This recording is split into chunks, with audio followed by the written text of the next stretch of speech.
Sveiki visi. Šiandien parodysiu, kaip pasigaminti tokias lyg šviečiančias linijas.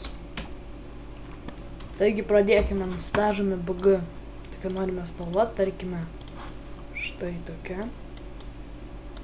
Žydro. Tokia va, tarkim. Susikūrėme naują grupę, pasidarome joje naują layerį. Galime vieną geriau. Taip, pasiėmame Rectangle Marker Tool. O tai va pasidarome. Nusidažome baltai. Paėmė printuką. Opacity turi būti 100%. Ir po to Soft Round Brush. Jeigu toks, tai negražiai atrodo.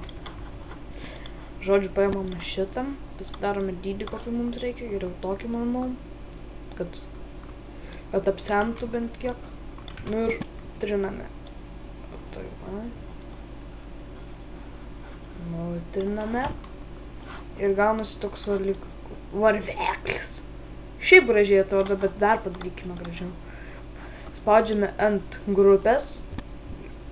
Ant jos optionų ir pasidarome Color Dodge. Matote, šitas taip lyg pritampa. Pavyzdžiui, jį aptriname ir jisai dar kartais gražiau atrodo. Taip, tarkim. Tada taip, galim dar biškį. Taip. Tada pasidarome jo kopiją. Padarome Edit, Free Transform. Ir laikydami Shift į tai va sukame, kad neišsikraipytų. Taip, tarkim. Galime, pavyzdžiui, kokio taip dizaino BG padaryti. Taip. Pamoka skirta Graph.lt. Prašau labai nerėpinti. Iš viso nerėpinti. Žodžiu.